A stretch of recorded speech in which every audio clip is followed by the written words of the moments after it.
Alright, welcome back ladies and gentlemen to the Chupacabra tutorials channel. I'm your host Larry, and today we've gotten a new sort of sneak peek at what we could potentially expect in the new update later this year, where they add the home of the Collector Leviathan to Subnautica 2 in the Sparse Biome, which is believed to be immediately to the north of the area where you find like the alien ruins, the generator, and the metal farm.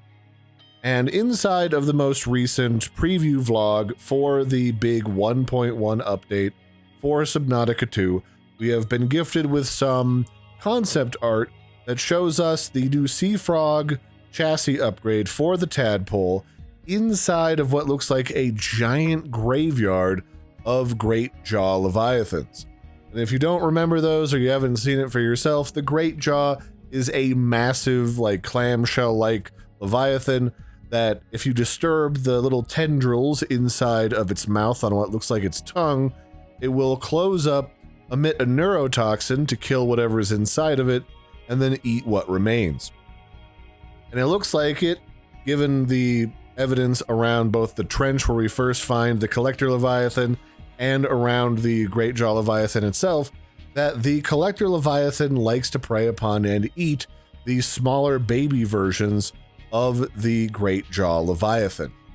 And so if that's the case, this large image shows not only the cool new Sea Frog upgrade, where you can walk around as a mech suit, but also the fact that this is a veritable graveyard of varying different sizes of Great Jaw Leviathans. So if something is big enough to kill a partially grown or even fully grown Great Jaw Leviathan, that's something that could be potentially very terrifying. Maybe some sort of matriarchal elder Collector Leviathan that is even bigger than the ones that we've seen so far.